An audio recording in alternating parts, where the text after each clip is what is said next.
For next up, Minnesota Vikings 2023 schedule has been released. And I'm going to be going game by game, predicting the record, the Vikings' final record for the season. Kicking it off week 1 with the Tampa Bay Buccaneers in historic US Bank Stadium at noon. I think the Vikings pull off a win here against Baker Mayfield and their garbage offense. Um, I think Justin Jefferson has a big game here. They don't have any like super crazy corners or anything, so I think Justin Jefferson will have a pretty big game, and the Vikings shouldn't have um too difficult of a time winning. Oh, and also I am going to be predicting the scores for all of the games. So yeah, I'm gonna say the Vikings win 24-10. Voice cracked. Okay. Anyway, 14-point win.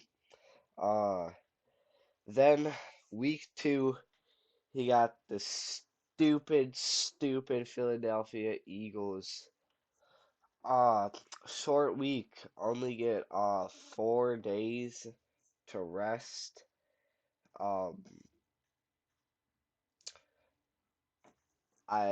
I just don't see the Vikings winning this. Sadly, uh, I think they would definitely have a chance if it wasn't just a 4-day week, but that's gonna be pretty tough. Or maybe something crazy happens, but I do not think that the Vikings will end up winning this. But yeah, Vikings lose 23-14. But then you get a mini bye and 10-day week, and we go against the Chargers, and I think that will definitely be a win. Um, I think our defense is going to be able to slow down Justin Herbert and Chargers offense. And I think our offense will just be clicking on all cylinders, and we get like a 14, 17 point win. Not too stressful, like most of the games were last year. And yeah, 31-17, 14 point win. Vikings get it done. Then October 1st, Carolina Panthers, Adam Thielen revenge game. Um, I think Thielen might have a pretty big game here. Um, Although he will be going up against Byron Murphy, so it might be pretty difficult for him. But yeah, I said the Vikings are able to hold the Panthers offense back just enough that they pull off a 7 point win. 17-10 final score. Not a super high scoring game, but a win is a win. Uh, Next up, the Kansas City Chiefs coming off back to back home wins. Um, and again at home against the Chiefs.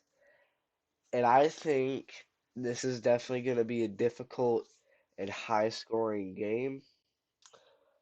Patrick Mahomes, Isaiah Pacheco, all those people, they're going to be hard to stop on offense. But I think the Vikings kick a last second field goal and win the game.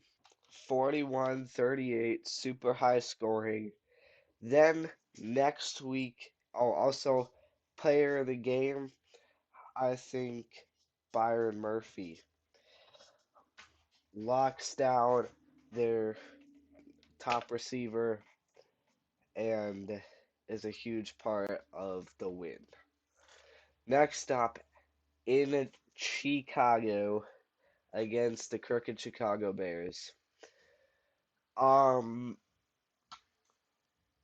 people, a bunch of people think, oh, the Bears are going to be a playoff team next year. No, they're not. They don't have a defense. They just don't. And people think that they're going to be a playoff team. They are not going to be a playoff team. They literally have no defense. I cannot name a single player on the Bears defense besides Eddie Jackson. That's literally it. I cannot name a single other player. You try and name another player. If you're not a Bears fan, seriously, try and name another player on the Bears defense. You just can't, especially on their defensive line.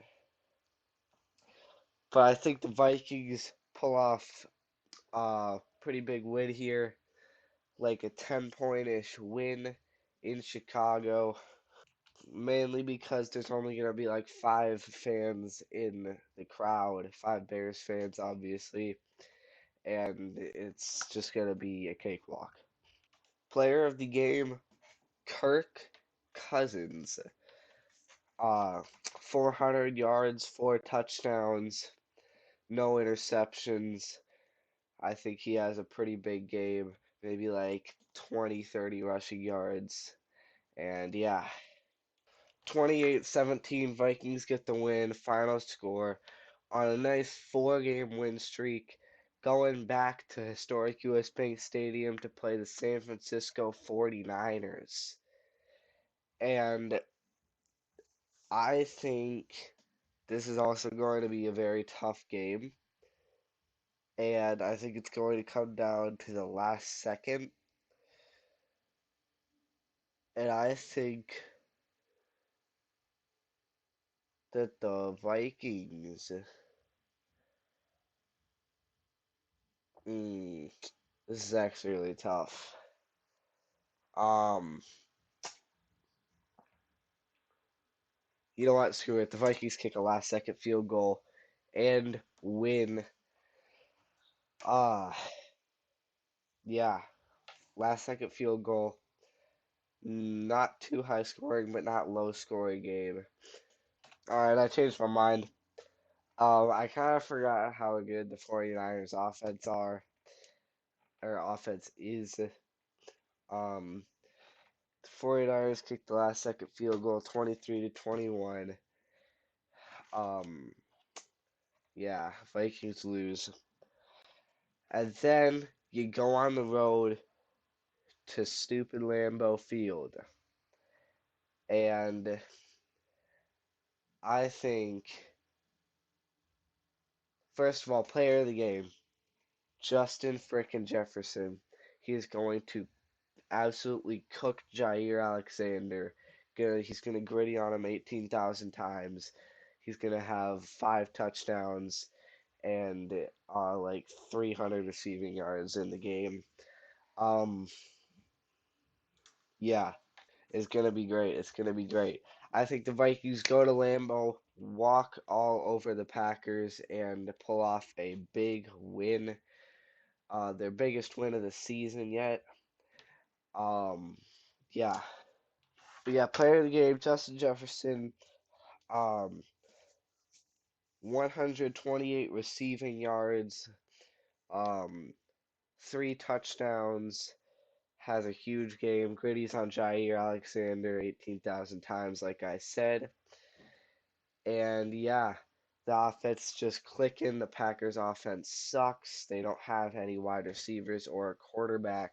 So, like, it's not going to be too hard to stop their offense.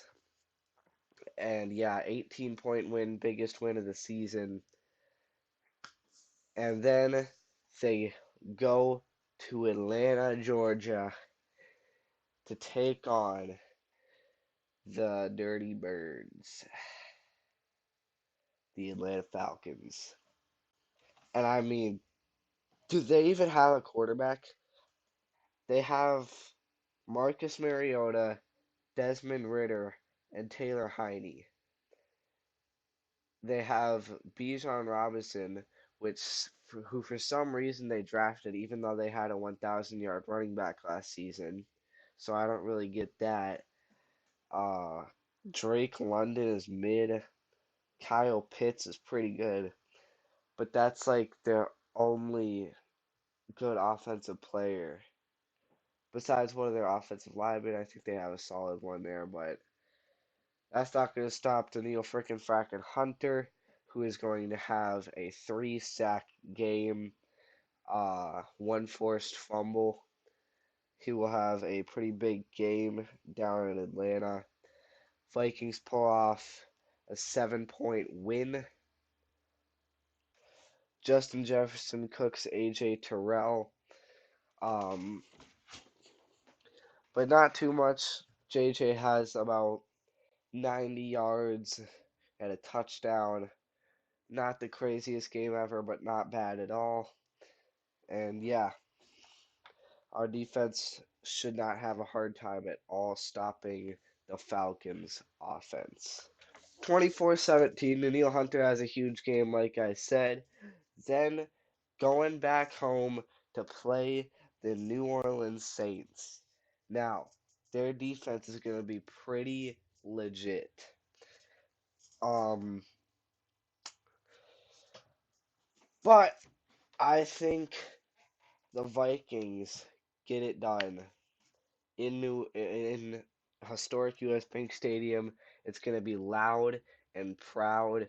At this point in the season, we are 7-2, and there's going to be a lot of momentum going for the Vikings, and it's going to be extremely difficult for the Saints offense to get going because of the sheer noise, and the defense is going to be a lot better than it was last year. So I think the Vikings get it done. 13-point win. But yeah, player of the game, Jordan Addison. Tyrann Mathieu and Marshawn Lattimore are going to be so focused and so busy on covering Justin frickin' Jefferson. I don't even know who the Saints number 2 corner is because I don't really care. And another voice crack. But yeah, Jordan Addison has a huge game. 110 yards with 2 touchdowns to go along with it. 20-7 final score. Then you go to Mile High Stadium, Denver, taking on the Broncos with Russell Wilson, Mr. Broncos Country, let's die. Again, people think the Broncos are going to be a super good team now because of stupid Sean Payton, and they think Russ is going to be like super good again. No, he's not. Russell Wilson is not going to be good again.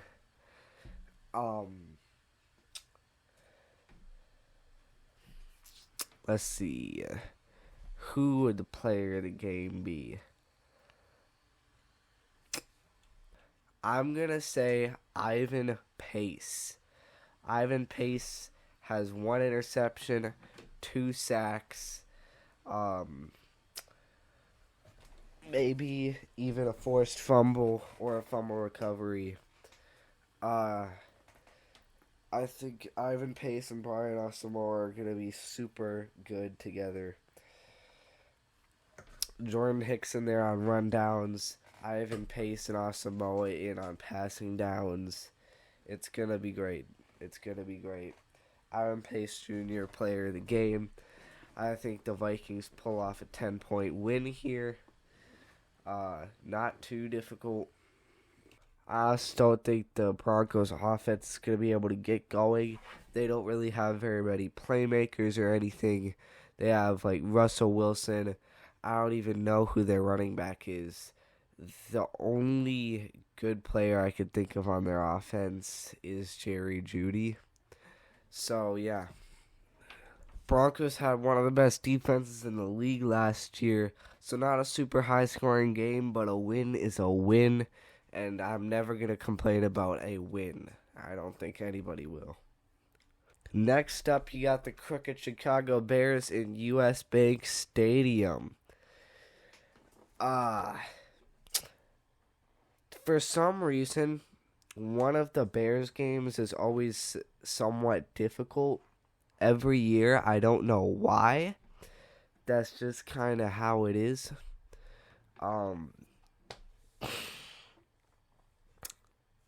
Yeah. So I think the Vikings win by 7. Yeah, I think the Vikings get it done on Monday Night Football. Can we just like flex this game now? By the way, it's like nobody wants to see Justin Fields and the garbage Bears defense on prime time. Same with the Broncos game. Nobody wants to see Russell Wilson on prime time. We might as well just flex this game now.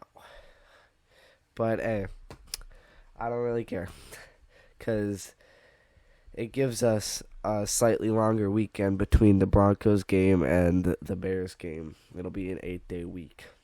27-20. Vikings score with like 6 minutes left in the game, and then our defense holds them back and doesn't let them score. Then you got the bye week, and then you go to Vegas for week 14. The Raiders kind of suck. They don't really have a defense. I mean, they have Max Crosby, and that's about it. They have on offense. They have one playmaker, two playmakers. They have Josh Jacobs and Devontae Adams. But other than that, they traded away Darren Waller, so they don't really have much of anything then. I think the Vikings get it done in Vegas. I mean, there's no way we lose to Jimmy Garoppolo, right? Right. Like, but I say player of the game, Harrison Smith. Harrison Smith gets a pick, a sack and a half, and maybe even a forced fumble. Yeah.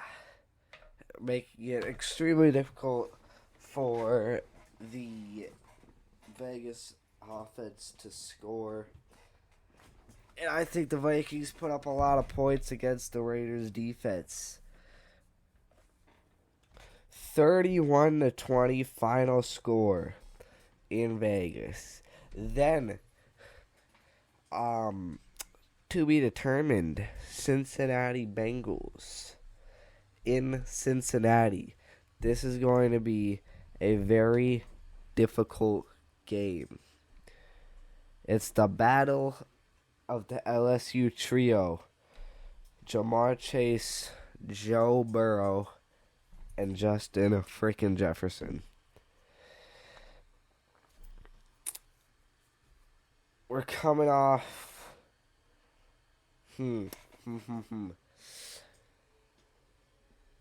I think this is actually a really tough game. It's going to be close for sure. It's going to be high scoring for sure. I say the Vikings offense is too much for the Bengals defense, and the Vikings end up kicking a last-second field goal to win the game. Yeah. Justin Jefferson has another big game. He has 3 touchdowns, 100 yards, and proves that he is the best of the 3 LSU trio people. That was badly worded. But yeah, JJ, big game, big win for the Vikings. 34-31, like I said, Vikings kick a last-second game-winning field goal. Then, back to historic U.S. Bank Stadium, coming off back-to-back away games, going against the Motor City Kitties. Now, this is on Christmas Eve, and I think the Vikings and the Lions are going to be fighting for the division for most of this season. The Bears and the Packers are going to suck like they usually do. And then I think this game or week 17 is going to determine who wins the division. Or it could come down to the very last game where we go against Detroit again. So, I'm going to say the Vikings pull off a win and clinch the division with this game. On Christmas Eve, it's going to be amazing. Secure a playoff spot. It's going to be awesome, man. It's going to be awesome. Player of the game, whoever our running back is next year. Whether that be Dalvin Cook or whether that be Alexander Madison, I think they are going to have 110 yards plus rushing and a touchdown or two to go with that. It's going to be a close game, but the Vikings win with a touchdown at the last second. Then, 27-23 final score. Vikings get it done at home. Then, another home game against the greasy, grimy Green Bay Packers. On New Year's Eve, prime time game. This is going to be huge. This could make us have a really good start to the new year, or it could make us have a bad start to the new year. Yeah. I think... Actually, hold on. Alright. I think the Vikings on New Year's Eve against the greasy, grimy Green Bay Packers. U.S. Bank Stadium is going to be loud and proud. And it is going to be unbearable for Jordan Lovey-Dovey and the Packers offense, making it extremely difficult for them to even score any points. So I think the Vikings get another big win over the Packers. And player of the game, TJ Hawkinson. TJ Hawkinson, yeah.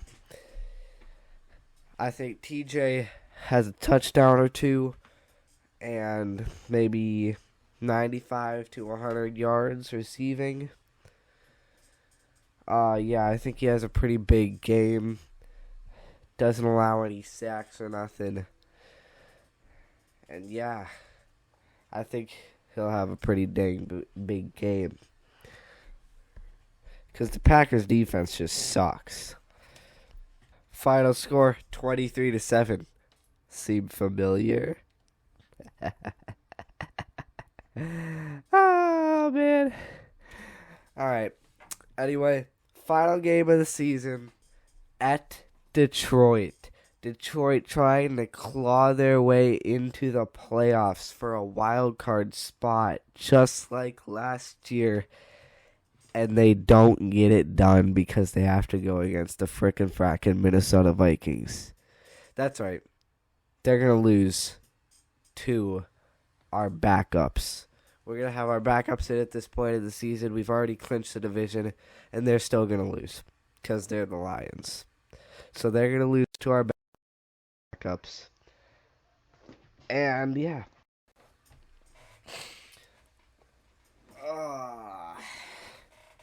Now, it will be a close game because it's our backups, but they will still get it done. We kick a last-second field goal to win again.